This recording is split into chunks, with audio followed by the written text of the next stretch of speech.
Chapitre 145. Le premier jour à Sichar. Le 24 avril 1945. À milieu d'une place, Jésus s'adresse à une foule nombreuse. Il est monté sur le petit banc de pierre à côté de la fontaine. Les gens l'entourent.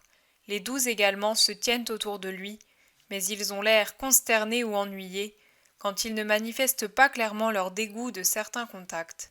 Barthélemy et Judas en particulier montrent ouvertement leur embarras, et pour éviter le plus possible le voisinage des Samaritains, Judas s'est assis à cheval sur la branche d'un arbre, comme s'il voulait dominer la scène, tandis que Barthélemy s'est adossé à une porte cochère dans un coin de la place.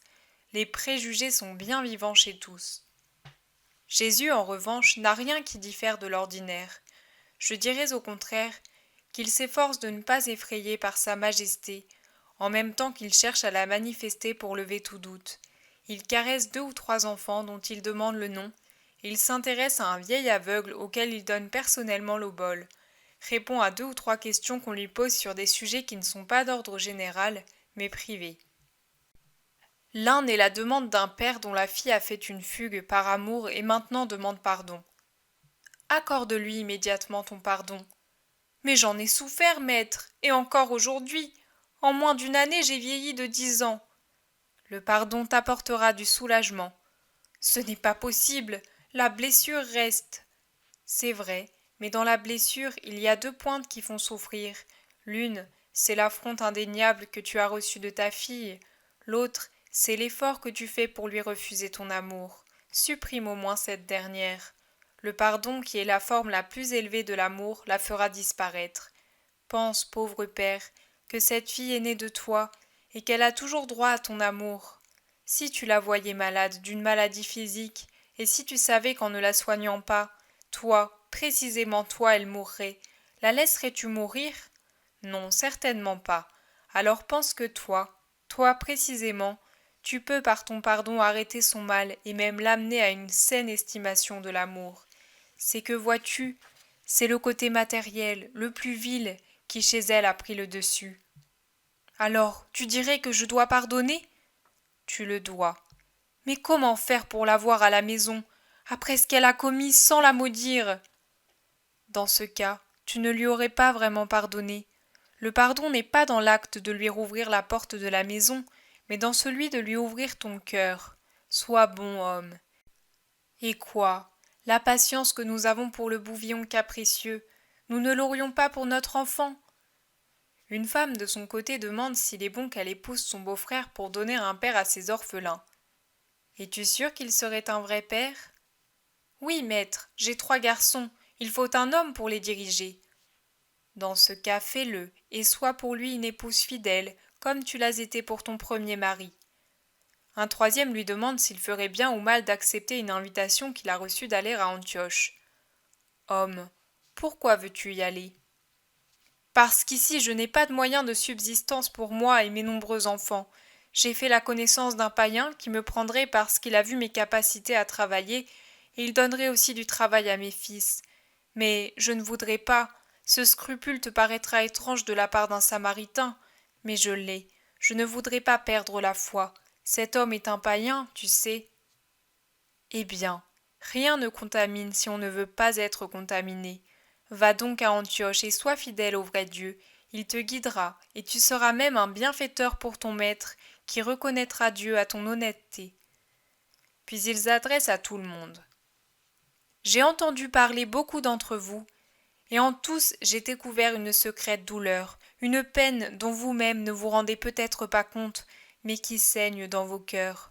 Voici des siècles qu'elle grandit, et ni les raisons que vous exprimez, ni les injures qu'on vous lance ne peuvent la faire disparaître. Au contraire, elle durcit de plus en plus et pèse comme la neige quand elle se transforme en glace. Je ne suis pas à votre place, et je ne suis pas non plus de ceux qui vous accusent. Je suis justice et sagesse, et pour résoudre votre cas je vous cite encore Ézéchiel. En qualité de prophète, il parle de Samarie et de Jérusalem, en disant qu'elles sont les filles d'un même saint, et en les appelant Ohola et Oholiba. La première à tomber dans l'idolâtrie, ce fut Ohola, car elle était déjà privée de ce secours spirituel qu'est l'union à notre Père des cieux. L'union à Dieu est salut, toujours. Elle a échangé la véritable richesse, la véritable puissance, la véritable sagesse contre une pauvre richesse avec la puissance et la sagesse de quelqu'un qui était plus encore qu'elle-même inférieure à Dieu, et elle fut séduite par lui au point de devenir l'esclave de la manière de vivre de celui qui l'avait séduite. Pour être forte, elle devint faible, pour être plus, elle devint moins. Pour avoir été imprudente, elle devint folle. Quand quelqu'un s'est imprudemment contaminé par une infection, il lui est bien difficile de s'en guérir. Vous direz, avons-nous été amoindris? Non. Nous avons été grands. Grands, oui, mais comment? À quel prix? Vous le savez. Combien même parmi les femmes acquièrent la richesse au prix effroyable de leur honneur? Elles acquièrent une chose qui peut ne pas durer. Elles perdent définitivement une autre chose, leur bonne renommée. Oholiba, voyant que la folie d'Ohola lui avait procuré des richesses, voulut l'imiter et devint plus folle encore qu'Ohola, et ce au prix d'une double faute. En effet, elle avait avec elle le vrai Dieu et n'aurait jamais dû mépriser la force qui lui venait de cette union. Et une dure, terrible punition est survenue, et encore davantage à Oholiba, qui s'était montrée doublement folle et impure. Dieu lui tournera le dos. Déjà il est en train de le faire pour s'en aller vers ceux qui ne sont pas de Juda. Et on ne pourra accuser Dieu d'être injuste, car lui, il ne s'impose pas. Il ouvre les bras à tous, il invite tout le monde, mais si on lui dit va-t'en, il s'en va. Il va chercher l'amour et en inviter d'autres jusqu'à ce qu'il trouve quelqu'un qui lui dise « Je viens ». C'est pourquoi je vous assure que cette pensée peut procurer un grand soulagement à votre tourment. Oh là, reviens à toi, Dieu t'appelle. La sagesse de l'homme consiste à se repentir. La sagesse spirituelle réside dans l'amour de Dieu vrai et de sa vérité. Ne regardez ni Oholiba, ni la Phénicie, ni l'Égypte, ni la Grèce. Regardez Dieu. Le ciel est la patrie de toute âme droite. Il n'y a pas beaucoup de lois, mais une seule, celle de Dieu. C'est par ce code que l'on obtient la vie. Ne dites pas « Nous avons péché », mais « Nous ne voulons plus pécher ». Que Dieu vous aime encore, la preuve en est dans le fait qu'il vous a envoyé son Verbe vous dire « Venez, venez, je vous en adjure ». Vous êtes injuriés et proscrits, et par qui? Par des êtres semblables à vous. Mais Dieu est plus grand qu'eux, et il vous dit « Venez ». Un jour viendra où vous vous réjouirez de n'être pas allés au temple. Votre intelligence s'en réjouira. Mais les âmes se réjouiront davantage, car le pardon de Dieu sera déjà descendu sur ceux qui, dispersés en Samarie, ont le cœur droit. Préparez-en l'avènement. Venez au Seigneur universel, ô enfants de Dieu, qui avez perdu la vraie voie. Nous serions bienvenus, du moins certains d'entre nous, mais ce sont ceux de l'autre côté qui ne veulent pas de nous. Avec le prêtre et le prophète, j'ajoute encore, voici que je vais prendre le bois de Joseph qui est aux mains d'Éphraïm et les tribus d'Israël qui sont avec lui, je vais le mettre contre le bois de Juda, et j'en ferai un seul morceau de bois. Oui, venez à moi, pas au temple.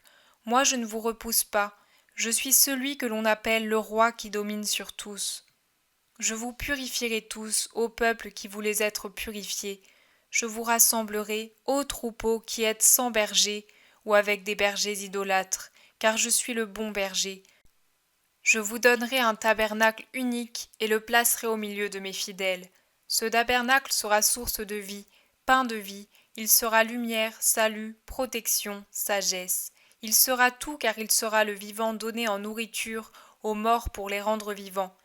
Il sera le Dieu qui se donne avec sa sainteté pour sanctifier. Voilà ce que je suis et ce que je serai. Le temps de la haine, de l'incompréhension, de la crainte est passé. Venez, peuple d'Israël, peuple séparé, peuple affligé, peuple éloigné, peuple cher, tellement cher, infiniment cher parce que malade, affaibli, saigné à blanc par une flèche qui a ouvert les veines de l'âme et en a fait fuir l'union vitale avec ton Dieu. Viens, viens vers le sein d'où tu es né, viens sur la poitrine d'où t'est venue la vie. Douceur et tiédeur s'y trouvent encore pour toi, toujours. Viens, viens à la vie et au salut.